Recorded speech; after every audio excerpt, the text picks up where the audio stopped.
জানিয়ে দেব সর্বশেষ আপডেট বাংলা সংবাদ। শুরুতেই শিরোনাম। খায়রুল হকের দৃষ্টান্তমূলক শাস্তি চেয়ে যা বললেন মির্জা ফখরুল ইসলাম আলমগীর। এদিকে জনগণকে ঠকিয়ে কোনো রাষ্ট্রনায়ক সফল হতে পারেনি বলেছেন জামায়াত আমির। জানাবো মাইলস্টোনের ঘটনাকে পুঁজি করে আওয়ামী লীগ আবার পুনর্গঠিত হচ্ছে অভিযোগ হাসনাত আব্দুল্লাহর। এদিকে বিচারপতি খায়রুল হকের গ্রেপ্তার নিয়ে যা বললেন জামায়াত আমির। জানাবো যারা কুমিল্লার নাম মুছে দিতে চেয়েছিল তাদের নামই মুছে গেছে বলেছেন সার্জিস আলম।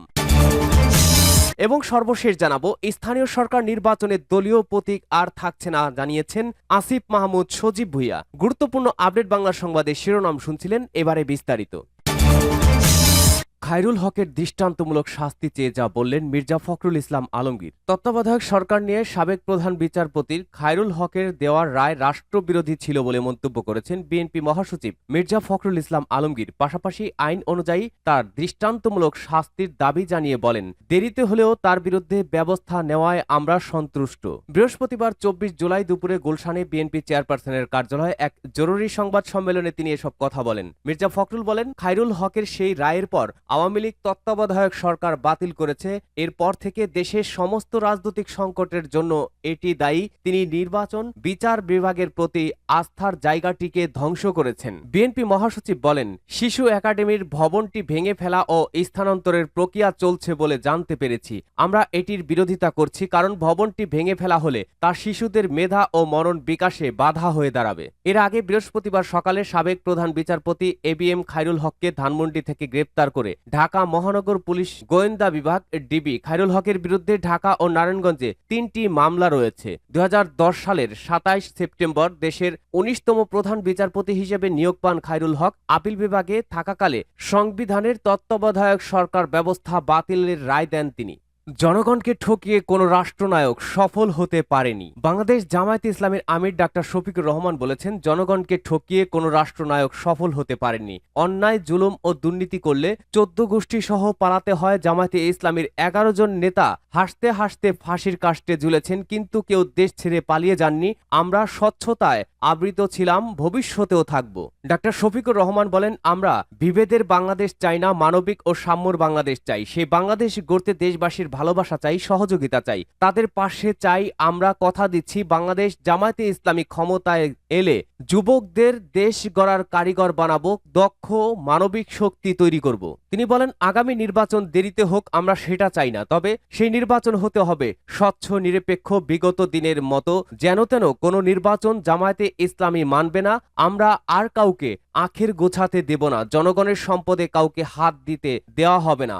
অনেক নির্যাতন নিপীড়নের পরও আমরা 5 আগস্টের পরবর্তী সময়ে ঐক্যের ডাক দিয়েছিলাম, কারণ আমরা দেশে স্থিতিশীলতা চাই। পতিত সরকারের সাধারণ সম্পাদক ওবায়দুল কাদের বলেছিলেন, গদি ছেড়ে দিলে দেশে একদিনে 5 লক্ষ লোক মারা যাবে। কিন্তু জামায়াতে ইসলামীর ধৈর্যের কারণে কোথাও সেই ধরনের পরিবেশ দেখিনি। আমরা ভিন্ন ধর্মের লোকদের নিরাপত্তা দিয়েছি, এখনো দিচ্ছি, অথচ বিগত সরকারের সময় ভিন্ন ধর্মের লোকজন সবচেয়ে বেশি নির্যাতিত হয়েছে।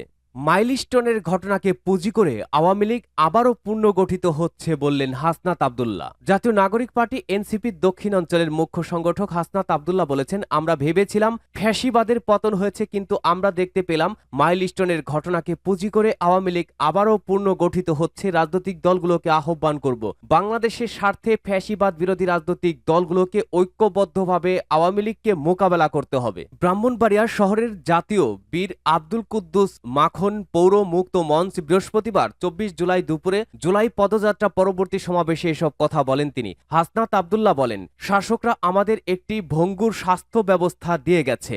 আপনি রাস্তায় বের হন, বাসে চাপা পড়ে মারা যাবেন, আপনি হাসপাতালে যান, চিকিৎসার অভাবে মারা যাবেন, বিমান দুর্ঘটনায় মারা যাবেন, লঞ্চ দুর্ঘটনায় মারা যাবেন। বাংলাদেশে একটি স্বাভাবিক মৃত্যুর নিশ্চয়তা অবস্থা আমাদের দিয়ে যায়নি। এই রাষ্ট্রের কাছে, অন্তর্বর্তীকালীন সরকারের কাছে আমরা স্বাভাবিক মৃত্যুর নিশ্চয়তা নিশ্চয়তা চাই। তিনি বলেন, আমরা চেয়েছিলাম একটি পুনর্গঠিত রাষ্ট্র ব্যবস্থা। দুঃখজনক বিষয় হচ্ছে আমাদের সাবেক স্বাস্থ্যমন্ত্রী ছিলেন ইংরেজিতে অনার্স, বর্তমানে স্বাস্থ্যমন্ত্রী হচ্ছেন বাংলায় অনার্স। যারা দক্ষ এবং যোগ্য মানুষ ছিল তাদেরকে সরকারে বসিয়ে বাংলাদেশের মানুষকে দেখিয়ে দেওয়া উচিত ছিল স্বাস্থ্য ব্যবস্থা কেমন হওয়া উচিত। অত্যন্ত পরিতাপের বিষয়, আমরা দেখেছি একটা ভঙ্গুর স্বাস্থ্য ব্যবস্থা, একটা অযোগ্য স্বাস্থ্য ব্যবস্থাকে দিয়ে রাষ্ট্র স্বাস্থ্য পরিচালনা করছে, স্বাস্থ্য ব্যবস্থা পরিচালনা করা হচ্ছে। বাংলাদেশে কি কোনো ডাক্তার ছিল না? বিচারপতি খায়রুল হকের গ্রেপ্তার নিয়ে যা বললেন জামায়াত আমির। বৃহস্পতিবার 24 জুলাই সকালে রাজধানীর ধানমন্ডিতে নিজ বাসা থেকে গ্রেপ্তার করা হয় সাবেক প্রধান বিচারপতি ABM খায়রুল হককে। অবসরপ্রাপ্ত তার গ্রেপ্তারের পরপরই সামাজিক যোগাযোগ মাধ্যমে নিজের প্রতিক্রিয়া জানান জামায়াতে ইসলামীর আমির ডাক্তার শফিকুর রহমান। বেলা 12টার দিকে নিজের ভেরিফাইড ফেসবুক অ্যাকাউন্টে দেওয়া এক পোস্টে জামায়াত আমির বলেন, ABM খায়রুল হক ফ্যাসিস্ট আমলে প্রধান বিচারপতির দায়িত্বে ছিলেন না, কোনো মতেই তিনি তার দায়িত্বের মর্যাদা উপলব্ধি করেন এবং আমানত রক্ষা করেননি। ওই পোস্টে তিনি আরো বলেন, এই মর্যাদাপূর্ণ চেয়ারে বসে ইতিপূর্বে কেউ দেশ ও জাতির এত বড় ক্ষতি করেনি। তার হঠকারী রায়ের মাধ্যমে রাজনৈতিক মাফিয়াদের হাতে গুম, খুন, লুণ্ঠন সহ সকল অপকর্মের লাইসেন্স ও হাতিয়ার তুলে দেওয়া হয়েছিল। জামায়াত আমির আরো বলেন, তাকে আইন শৃঙ্খলা রক্ষাকারী বাহিনী দেরিতে হলেও পাকড়াও করেছে। জাতি এখন তার সুষ্ঠু বিচার ও ন্যায্য শাস্তি দেখতে চায়। তার ক্ষেত্রে আমরা শুধু ন্যায় বিচারই প্রত্যাশা করি। ন্যায় বিচারেই তিনি ইতিহাসের শিক্ষণীয় শাস্তি পাওয়ার উপযুক্ত হবেন এই আশা রাখি। যারা কুমিল্লার নাম মুছে দিতে চেয়েছিল তাদের নামই মুছে গেছে। যারা কুমিল্লার নাম মুছে দিতে চেয়েছিল তাদের নামই আজ দেশ থেকে মুছে গেছে বলে মন্তব্য করেছেন জাতীয় নাগরিক পার্টি এনসিপির উত্তর অঞ্চলের মুখ্য সংগঠক সার্জিস আলম। বুধবার 23 জুলাই কুমিল্লায় অনুষ্ঠিত শোক র্যালি ও শোক সভায় বক্তব্য দেওয়ার সময় তিনি কথা বলেন। এদিন নিজের ভেরিফাইড ফেসবুক পেজে দেওয়া এক পোস্টে তিনি বিষয়টি উল্লেখ করেন। সার্জিস আলম এ সময় ওই পোস্টে জুলাই আন্দোলনের সহযোদ্ধা হাসনাত আব্দুল্লাহ, আসিফ মাহমুদ, আবু বাকের মজুমদার, রিফাত রশিদ নাম উল্লেখ করেন এবং বলেন, তাদের মতো বিপ্লবীদের কুমিল্লা থেকে আজকে শোক র্যালি এবং শোক সভা। এদিকে সার্জিস সহ এনসিপির নেতারা বৃহস্পতিবার তাদের দলীয় কর্মসূচি জুলাই পদযাত্রার অংশ হিসাবে ব্রাহ্মণবাড়িয়া ও হবিগঞ্জ জেলা সফর করেছেন।